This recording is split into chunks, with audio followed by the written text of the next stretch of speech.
समुद्र का बागीचा जो होता है वो ग्रेट बैरियर रीफ को कहा जाता है। ये ग्रेट बैरियर रीफ जो समुद्र का बागीचा है ये कहाँ पर है, तो ऑस्ट्रेलिया के पूरब साइड में है। किस महासागर में, तो प्रशांत महासागर में। तो इसमें महासागर पूछा था तो प्रशांत महासागर में। अगला कह रहा है जिब्राल्टर जल डमरू मध्य किसे जोड़ता है। जिब्राल्टर जल संधि किसे जोड़ता है, तो अटलांटिक महासागर को जोड़ता है। अटलांटिक महासागर और भूमध्य सागर ये दो ठो को जोड़ता है। ऑप्शन नंबर कौन सा होगा इसमें, सी, अटलांटिक महासागर और भूमध्य सागर। ऑप्शन नंबर सी हो गया ये सी। देखिए इसको नक्शा में, अटलांटिक महासागर, ये वाला महासागर जो है ना अटलांटिक महासागर है, और ये मेडिटेरेनियन सी यानी भूमध्य सागर है। दो सागरों को जोड़ने वाला एक पतला सागर जो होता है, किसी भी दो सागर को जोड़ने वाला एक पतला सागर को हम स्ट्रेट या जलसंधि या जलडमरू कहते हैं। तो ये देखिए ये अटलांटिक महासागर को जोड़ दिया और भूमध्य सागर को जोड़ दिया, ये हो गया भूमध्य सागर। भूमध्य सागर को हम घिरा हुआ सागर के नाम से जानते हैं, जबकि या छिपा हुआ सागर, और छिपा हुआ महासागर कहेगा तो आर्कटिक हो जाएगा। और ये भूमि से बंद ये हो जाता है, ये समझ में आ गया। अब देखिए ये भूमध्य सागर है और यहाँ पर है लाल सागर, अगर इन दोनों को जोड़ेगा तो ये हो जाएगा आपका स्वेज नहर। तो लाल सागर और भूमध्य सागर को जोड़ेगा तो स्वेज नहर, और इसी भूमध्य सागर को अगर अटलांटिक से जोड़ देंगे तो ये हो जाता है आपका कौन सा, जिब्राल्टर, और इसी अटलांटिक को आप प्रशांत से जोड़ दीजिएगा तो ये हो जाता है आपका पनामा नहर। तो ये देखिए सब आपस में जुड़े हैं सब। प्रशांत को अटलांटिक से जोड़ेंगे पनामा, अटलांटिक को भूमध्य से जोड़ेंगे जिब्राल्टर, भूमध्य को अगर स्वेज से जोड़ेंगे तो ये लाल सागर से, तो ये हो जाता है स्वेज नहर। तो क्वेश्चन यही था अटलांटिक वाला, अटलांटिक और क्या हो जाएगा आपका भूमध्य सागर, अटलांटिक तथा भूमध्य सागर। आगे बढ़े, क्वेश्चन का अगला, इसमें कौन सा हो जाता है, देखिए लाल सागर और भूमध्य सागर, लाल सागर भूमध्य सागर को स्वेज नहर जोड़ती है। लाल सागर इसमें कौन सा होगा, ऑप्शन नंबर सी। विश्व की सबसे गहरी खाई मरियाना की खाई कहाँ है, तो प्रशांत महासागर में। मरियाना ट्रेंच कहाँ है, प्रशांत महासागर में। मरियाना ट्रेंच में भी सबसे जो गहरा एरिया है उसे कहते हैं चैलेंजर गर्त, तो इसी में क्या आपका चैलेंजर गर्त है, चैलेंजर ट्रेंच। मरियाना खाई का सबसे गहरा भाग क्या होता है, चैलेंजर। जैसे लोटा तो गहरा होता ही है, लोटा का पेंदी, तो मरियाना ट्रंच तो गहरा ही है, उसका सबसे निचले भाग को क्या कहते हैं, मरियाना ट्रंच के नाम से जानते हैं। ऑप्शन नंबर कौन सा होगा इसमें, प्रशांत महासागर, पैसिफिक ओशियन। निम्नलिखित में से कौन से क्षेत्र में भूमध्य रेखा गुजरती है, तो भूमध्य रेखा, देखिए अफ्रीका एक ऐसा महाद्वीप है जिसमें तीनों प्रकार की रेखाएं गुजरती हैं, वो भूमध्य रेखा हो चाहे विषुवत रेखा हो चाहे कोई भी रेखा हो, ये सारी रेखाएं आपकी अफ्रीका महाद्वीप से गुजरती है। अफ्रीका महाद्वीप का विकास बहुत धीमे गति से होता है, इसलिए इसे अंधा महाद्वीप या अंध महाद्वीप के नाम से जानते हैं। यहाँ देखिए ये बीचों बीच से गुजरने वाली रेखा विषुवत रेखा, ये एशिया महाद्वीप से नहीं गुजरी, बस एशिया महाद्वीप के एक देश से निकली है, इंडोनेशिया से, जबकि इस महाद्वीप के बीचों बीच से निकल जाती है। यहाँ देखेंगे तो ये वाला है आपका कर्क रेखा और नीचे वाला है मकर रेखा। आप अगर देखिएगा इसमें ध्यान से तो ये तीनों रेखाएं कहाँ जाती हैं, अफ्रीका से होकर गुजरती हैं। बाकी ऐसा कोई कॉन्टिनेंट नहीं है जहाँ से ये तीनों एक साथ गुजरती हूँ। साथ ही अगर आप दुनिया को ऊपर से नीचे काटेंगे ना, इस शेप में काटेंगे ऊपर से नीचे, ये तो हम मिटा देते हैं। पृथ्वी को अगर आप दो भाग में बांटते हैं तो दो तरीका हो सकता है आपके पास बांटने का। एक आप खड़ा काट सकते हैं ऐसे, और या तो आप ऐसे काट सकते हैं। समझ में आ गया कि नहीं आ गया? तो गोला का आधा दो तरह से, ऐसे या ऐसे, किसी भी तरह से गोला का आधा करिएगा, कुछ ऐसे पार्ट होंगे जो नहीं मिलेंगे। लेकिन अफ्रीका एक ऐसा महाद्वीप है जो कैसे भी काटिएगा आपको कहीं ना कहीं भाग उसका आ ही जाएगा। तो ये चारों गोलार्ध में आता है। देखिए अगर हम इस तरह से दुनिया को काटेंगे तो दुनिया का सारा चीज इधर रह गया, वो जिस पार्ट में जाएगा उसमें ये वाला एरिया नहीं जाएगा। अगर ऐसे काटेंगे तो ऑस्ट्रेलिया नीचे ही रह गया, बहुत सी चीज नीचे रह गए। लेकिन कैसे भी काटिएगा तो अफ्रीका रह जाएगा। इसलिए अफ्रीका बड़ा विविधता वाला देश है। तो इसमें कौन सा ऑप्शन सही होना चाहिए? देखिए तो कह रहा है निम्नलिखित में से किससे भूमध्य रेखा गुजरती है? अरब से। भूमध्य रेखा भारत से गुजरेगी नहीं, चीन से भी नहीं गुजरती। कहाँ से गुजरती है? अफ्रीका से। पाक जल डमरू मध्य कहाँ है? श्रीलंका और भारत के बीच। श्रीलंका और भारत के बीच पाक जल डमरू मध्य है। विश्व में सर्वाधिक व्यस्त समुद्री मार्ग कौन सा है? तो ये है आपका उत्तरी अटलांटिक महासागर। ये ऑप्शन नंबर कौन सा हो जाएगा? ए, अटलांटिक वाला ए, ये सबसे व्यस्त है। आप नक्शा में अगर देखेंगे, व्यस्त मतलब होता है बिजी। सबसे ज्यादा समुद्री जहाज, नाव, ये सब चीजें किस पर चलती हैं? तो दो तीन चीजें पूछता है आपका, बंदरगाह भी पूछता है, अब नदी भी पूछता है, समुद्री मार्ग भी पूछता है, नहर भी पूछेगा। तो सबसे ज्यादा जो बिजी नहर होता है वो है आपका कील नहर। सबसे बिजी अगर नहर कहेगा तो कौन सा नहर हो जाएगा? कील नहर। कहाँ पर है? जर्मनी में है नहर। अगर कह देगा नदी कौन सी है तो जर्मनी में ही है राइन नदी, सबसे ज्यादा नाव किस नदी पर चलती है, राइन नदी पे। और कह देगा समुंदर सबसे ज्यादा बीजी कौन है तो नॉर्थ अटलांटिक, या केवल अटलांटिक भी बोल सकते हैं, नहीं तो अगर एक्यूरेट बोलना है तो नॉर्थ अटलांटिक कहेंगे। कौन सा, नॉर्थ अटलांटिक के नाम से जानते हैं। अभी नॉर्थ अटलांटिक के ऊपर एक बहुत ही भीषण तूफान चल रहा था। अब इतना खतरनाक वो तूफान था, इस रास्ते में चल रहा था, जो जहाजें यहाँ से यहाँ में 6 घंटा लगाती थी वो 4 घंटे लगा दे रही थी, क्योंकि इधर ही तूफान चल रहा था, जहाज को ढकेल के ले जा रही थी सर, और जो उधर से इधर आ रहे थे उन ससुरों को 8 घंटा लग जा रहा था। समझ में आया कि नहीं आ गया, किसी को कोई दिक्कत। तो सबसे व्यस्त नहर कील नहर, नदी राइन नदी, और समुद्री मार्ग तो उत्तरी अटलांटिक, समुद्री मार्ग कहेगा तो उत्तरी अटलांटिक। किसी को कोई दिक्कत नहीं है। अगला क्वेश्चन, पनामा नहर किसे जोड़ता है, प्रशांत महासागर और अंध महासागर यानी अटलांटिक महासागर। ऑप्शन नंबर कौन सा होगा, ए। प्रीवियस क्वेश्चन में ही बता दिए थे, यही तो है आपका पनामा नहर। ये प्रशांत महासागर है, ये अटलांटिक महासागर है। कभी कभी दे देता है प्रशांत महासागर, अटलांटिक ना दे के ये वाला हिस्सा दे देता है, तो ये है आपका कैरेबियन सागर। तो भाई कैरेबियन सागर भी किस सागर का हिस्सा है, अटलांटिक का ही हिस्सा है कैरेबियन सागर। अटलांटिक का हिस्सा कौन सा है, कैरेबियन सागर। आगे बढ़े, विश्व का सबसे बड़ा द्वीप कौन सा है, ग्रीनलैंड द्वीप। विश्व का सबसे बड़ा द्वीप ग्रीनलैंड द्वीप, ग्रीनलैंड सबसे बड़ा द्वीप है। देखिए दुनिया में सबसे बड़ा द्वीप कौन सा है, ग्रीनलैंड। ग्रीनलैंड के बारे में बड़ा रोचक चीजें हैं। यहाँ पर एक देश है, आप देखिए नक्शा में, ये छोटा सा देश है, इसका नाम है डेनमार्क। ये डेनमार्क ने इस ग्रीनलैंड पर कब्जा कर रखा है। सोचिए गजब हाल है, टेम्पू होकर ट्रक को कब्जा कर रखा है। ये दुनिया का सबसे बड़ा आइलैंड है, ये इसका नाम क्या है, सबसे बड़े आइलैंड का नाम है ग्रीनलैंड। ये ग्रीनलैंड, ग्रीनलैंड पर किसका अधिकार है, ये डेनमार्क का है। अब यूपीएससी का एक क्वेश्चन आया था, उसने कहा था कि ऐसा कौन सा देश है जो भौगोलिक रूप से यानी ज्योग्राफिकली उत्तरी अमेरिका में है लेकिन पॉलिटिकली वो यूरोप में है। तो पॉलिटिकली का मतलब होता है वो किस, कहाँ से उसकी राजनीति, एडमिनिस्ट्रेटिव कहाँ से होता है। तो डेनमार्क का इस पर कब्जा है, तो पॉलिटिकली इस पर यूरोप का अधिकार है, लेकिन ज्योग्राफिकली देखिएगा तो ये उत्तरी अमेरिका का है। तो कौन सा हो जाता है आपका ग्रीनलैंड। ग्रीनलैंड पर भूगोल के हिसाब से वो उत्तरी अमेरिका, बट राजनीतिक रूप से वो यूरोप का हिस्सा होता है। समझ में आया कि नहीं आ गया, किसी को कोई दिक्कत।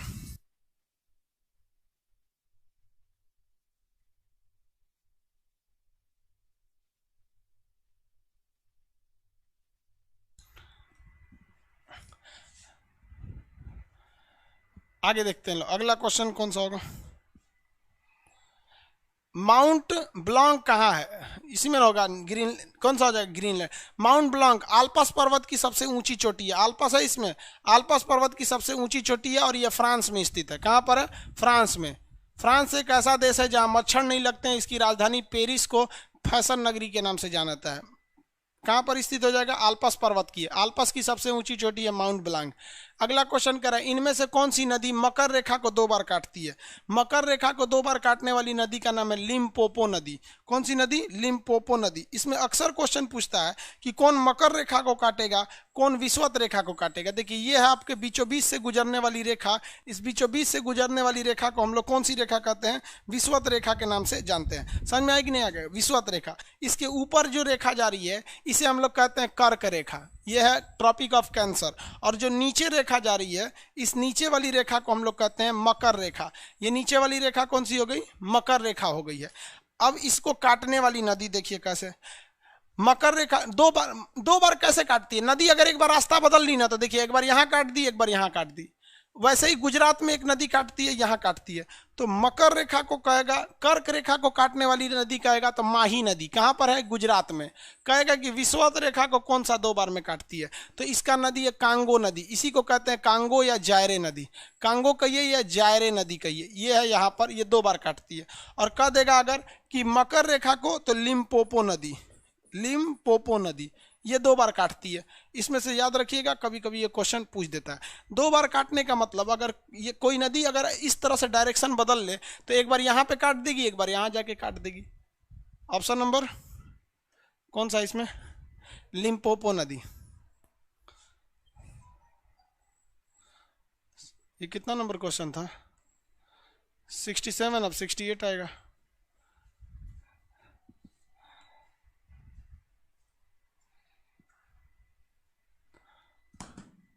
देखिए कह रहा है इनमें से कौन सा पहाड़ी है जो पूरब और पश्चिमी घाट को आपस में जोड़ता है। पश्चिमी घाट और पूर्वी घाट को जोड़ने वाला पहाड़ी कौन सा? आपका नीलगिरी की पहाड़ी है। नीलगिरी की पहाड़ी, भारत में पश्चिमी घाट और पूर्वी घाट को जोड़ने वाली पहाड़ी का नाम है नीलगिरी की पहाड़ी। ये भारत में देखेंगे यहाँ दो पहाड़ है, इस पहाड़ का नाम है पश्चिमी घाट और इधर वाला पहाड़ का नाम है पूर्वी घाट। ये दोनों पहाड़ जहाँ आकर मिलते हैं, आपस में जुड़ते हैं, इस पहाड़ को हम लोग कहते हैं नीलगिरी की पहाड़ी। और ये नीलगिरी की पहाड़ी की सबसे ऊंची चोटी का नाम है दोदा बेटा। क्या नाम है? दोदा बेटा। नीलगिरी की पहाड़ी चाय के उत्पादन के लिए प्रसिद्ध है, यहाँ चाय पत्ती बहुत ज़्यादा मात्रा में होता है। ऑप्शन नंबर कौन होगा? नीलगिरी की पहाड़ी। सतपुड़ा विंध्याचल, ये तो भारत के बीच में है सब। देखिए विंध्याचल ऊपर में है, विंध्याचल, और उसके नीचे सतपुड़ा है और उसके नीचे अजंता है। ये लाइन से तीन पहाड़ी है, विंध्याचल, सतपुड़ा, अजंता। विंध्याचल, सतपुड़ा, अजंता। इनके बीच में जो नदियां बहेंगी उन्हें हम लोग कहते हैं भ्रंश घाटी में बहने वाली नदी, ये नर्मदा और ये ताप्ती। दो पहाड़ों के बीच में बहने वाली नदी को भ्रंश घाटी कहते हैं। तो विंध्याचल और सतपुड़ा में के बीच में बहेगा नर्मदा और सतपुड़ा और अजंता के बीच में बहेगा ताप्ती। ये नदियाँ अपने मुहाने पर कोई भी कचरा जमा नहीं करती हैं, क्योंकि पहाड़ों के बीच से निकलने की वजह से इनमें मिट्टी कम रहता है। पहाड़ में मिट्टी कहाँ रहता है? पत्थर रहता है, तो कचड़े कम रहता है और रफ्तार भी ज्यादा रहता है, तो मुहाने पे कचरा जमा नहीं होता है। किसी भी नदी के मुहाने पर जमा हुए कचरा को हम डेल्टा कहते हैं। किसी भी नदी के मुहाने पर जमा हुए कचरा को हम क्या कहते हैं? डेल्टा कहते हैं। तो ये नदियां कभी भी डेल्टा का निर्माण नहीं करती हैं, क्योंकि इनमें तो एक कचरा भी नहीं रहता है और रहेगा भी तो इतना स्पीड से आती है कि उखाड़ के फेंक देंगी। तो नर्मदा और ताप्ती कभी भी डेल्टा नहीं बनाती हैं। ये भ्रंश घाटी यानी रिफ्ट वैली में बहती है, दो पहाड़ों के बीच में ये बहती हैं। अगला, सतलज और काली नदी के बीच जल स्थित हिमालय का वह भाग किस नाम से जाना जाता है? सतलज और काली के बीच में कौन सा हिमालय है? तो कुमायूं हिमालय है। कौन सा हिमालय? कुमायूं हिमालय। ये याद कैसे रखेंगे भाई? कुमायूं हिमालय। तो हिमालय पर्वत है ना, बहुत लंबी श्रृंखला है। हिमालय पर्वत बहुत ही लंबी पहाड़ों की एक श्रृंखला है, जो ये पहाड़ बहुत बड़ा पहाड़ है।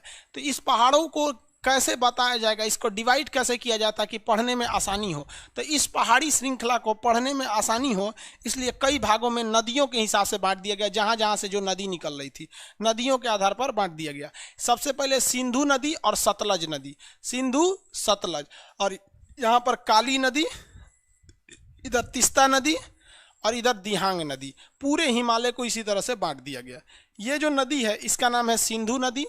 सिंधु के बाद यहाँ पर है सतलज नदी, सतलज के बाद काली नदी, काली के बाद तीस्ता नदी, तीस्ता के बाद दिहांग नदी, दिहांग नदी। समझ में आ गया? ये दिहांग नदी हो गया। पूरा भारत में जम्मू कश्मीर से लेकर कन्याकुमारी उधर तक हो गया, अरुणाचल प्रदेश। जो नदी सिंधु और सतलज के बीच में आता है इसे कहते हैं पंजाब हिमालय। सतलज और काली के बीच में आता है इसे कहते हैं कुमायूं हिमालय। और काली और तीस्ता के बीच में आता है नेपाल हिमालय। और तीस्ता और दिहांग के बीच में आता है इसे कहते हैं असम हिमालय। कौन सा हिमालय? असम हिमालय। तो ये कुछ पूछ रहा है कि सतलज और काली के बीच वाले हिमालय को क्या कहते हैं? कुमायूं हिमालय। कौन सा हिमालय हो जाएगा? कुमायूं। और सिंधु और सतलज के बीच में जो हिमालय आता है उसे क्या कहते हैं? पंजाब हिमालय। और यहाँ पर अगर आप इसे नक्शा के हिसाब से मिलाइएगा, वर्तमान भारत के नक्शा के हिसाब से, तो भी आप इजीली समझ सकते हैं, कोई ज़्यादा दिक्कत आपको नहीं आएगी। यहाँ देखिए, हम मेन ये वाला एरिया को रखते हैं।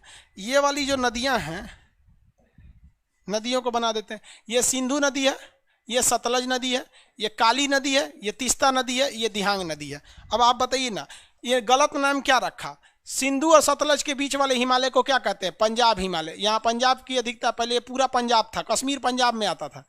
अब बताइए, सतलज और काली के बीच में कुमायूं हिमालय, कुमायूं मतलब उत्तराखंड। अब बताइए, काली और तीस्ता के बीच का नेपाल हिमालय, देखिए पूरा नेपाल में आता है, क्या दिक्कत है? तीस्ता और दिहांग नदी के बीच में असम हिमालय, देखिए पूरा एरिया असम का आता था पहले जब नाम रखा गया था। तो इसी को तो हम इसमें भी दिखाए हैं, यही तो इसमें दिखाए हैं, बट इसमें केवल स्लाइड बना दिए हैं और इसमें नक्शा के साथ बना दिए हैं। समझ में आया कि नहीं आ गया? किसी को कोई दिक्कत नहीं है? सारा बता दिए यहाँ पर। कह रहा है सह्याद्री पर्वत कहाँ पर स्थित है? ये सह्याद्री पर्वत पश्चिमी घाट में स्थित है। पश्चिमी घाट का हिस्सा है सह्याद्री पर्वत, पश्चिमी घाट का हिस्सा है सह्याद्री पर्वत। इसको भी नक्शा से समझिए कहाँ से इसको समझ में आया। देखिए, भारत में बहुत सारे पर्वत हैं सब, एक पहाड़ से क्वेश्चन अक्सर आते हैं सब। अब जब क्लास में बताएंगे तो एकदम डिटेल से बताते रहते हैं यहाँ पे। अभी क्या है कि एग्जाम भी इतना पोस्टपोन कर दिया कि लड़कों के अंदर का भी जो उत्साह था वो भी खत्म होने लगा। यहाँ पे बिहार दरोगा का एग्जाम को या किसी भी चीज़ के एग्जाम को इस तरह से टाल दे रहा है ना कि लड़कों के अंदर का एक उत्साह खत्म हो जा रहा है। देखिए भारत में कई तरह के पहाड़ स्थित हैं। इस पहाड़ में मेनली नीचे का इस पहाड़ को देखिएगा तो ये पहाड़ यहाँ से यहाँ तक, ये पहाड़ यहाँ तक, ये पश्चिमी घाट पर्वत है। कौन सा है? पश्चिमी घाट पर्वत। इस पश्चिमी घाट पर्वत का जो ऊपरी भाग है, ये वाला भाग, ये ऊपरी भाग, इसे सह्याद्री पर्वत कहते हैं। कौन सा पर्वत? सह्याद्री। तो क्वेश्चन कह रहा है सह्याद्री पर्वत कहाँ है? तो पश्चिमी घाट के ऊपरी भाग को क्या कहते हैं? सह्याद्री पर्वत। इसी के नाम पर एक हमारा नौसेना का जहाज भी है, सह्याद्री। इसी अब जो ये तट है समुंदर के किनारे, इस समुंदर के किनारे के तट को कोंकण तट कहते हैं और इस समुंदर के किनारे के पहाड़ को हम सह्याद्री पर्वत कहते हैं। तो पर्वत हो गया सह्याद्री और तट हो गया कोंकण तट। तो कभी कभी इस कोंकण तट को सह्याद्री तट भी बोल देता है। समझ में आएगी नहीं? और कभी कभी सह्याद्री पर्वत को कोंकण पर्वत भी कह देता है। तो कोई कंफ्यूजन नहीं होइएगा।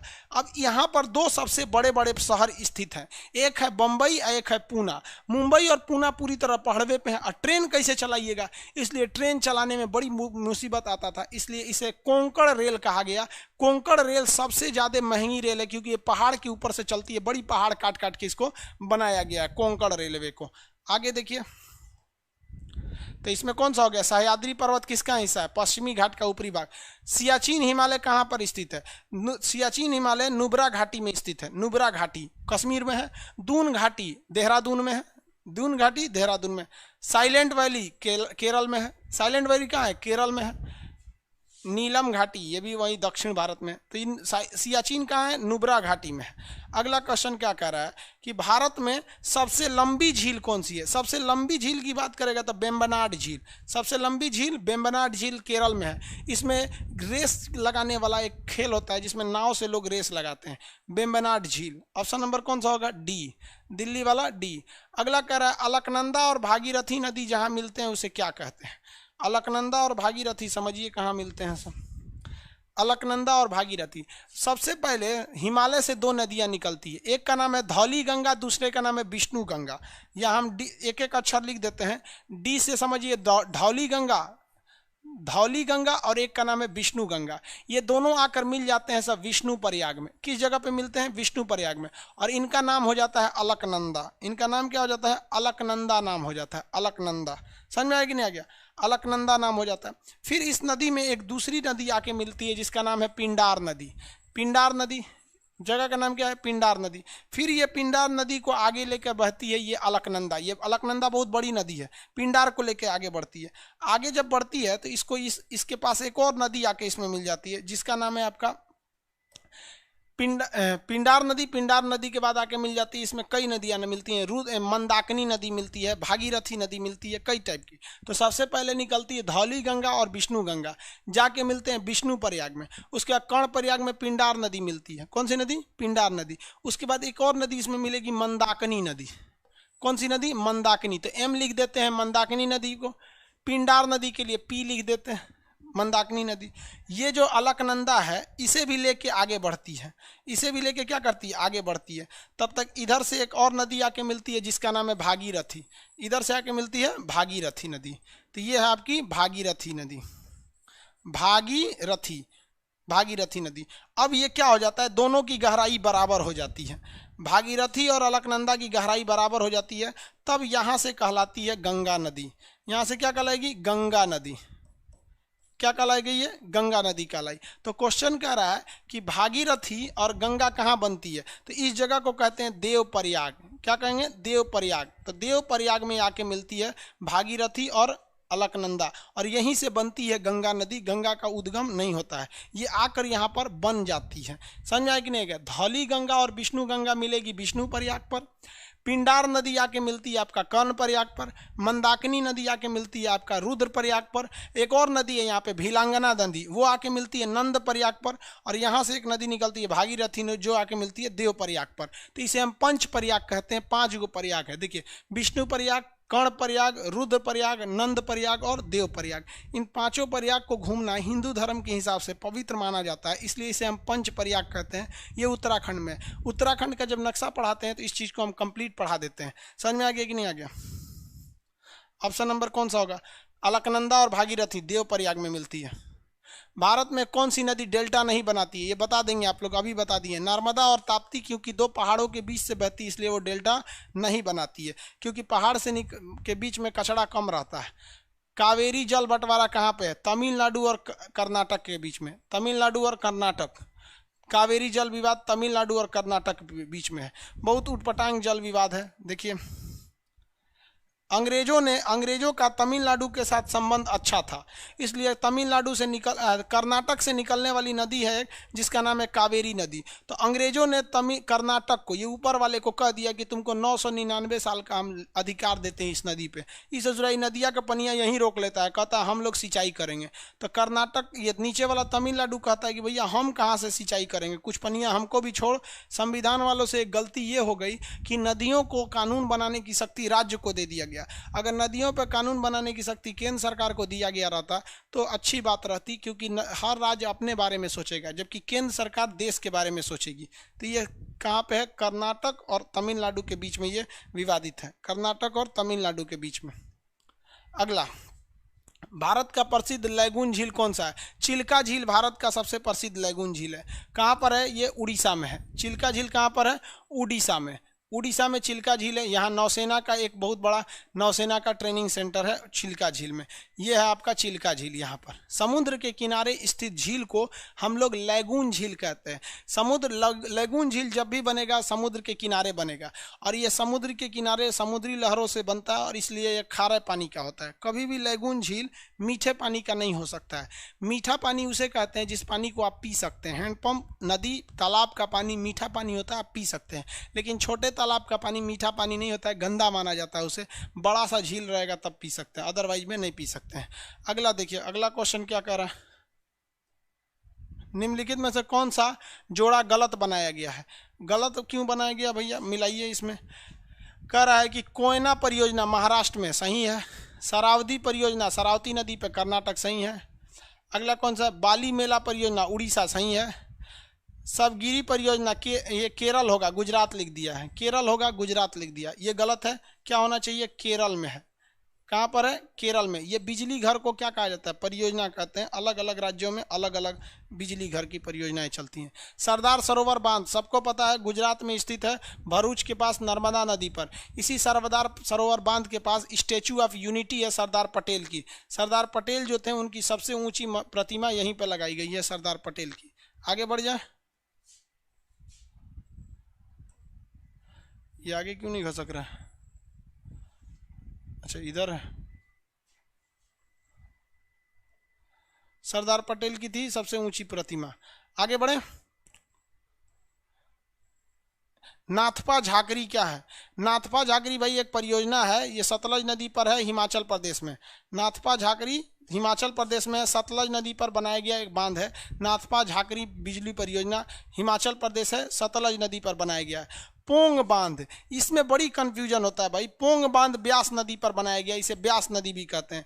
जबकि थीन बांध कहेगा, थीन बांध, तो थीन बांध जो होगा वो रावी नदी पर होगा। इसको हमेशा याद रखिएगा, रावी नदी थीन बांध, रावी नदी थीन बांध हो गया। ब्यास नदी पोंग बांध, ब्यास नदी पोंग बांध।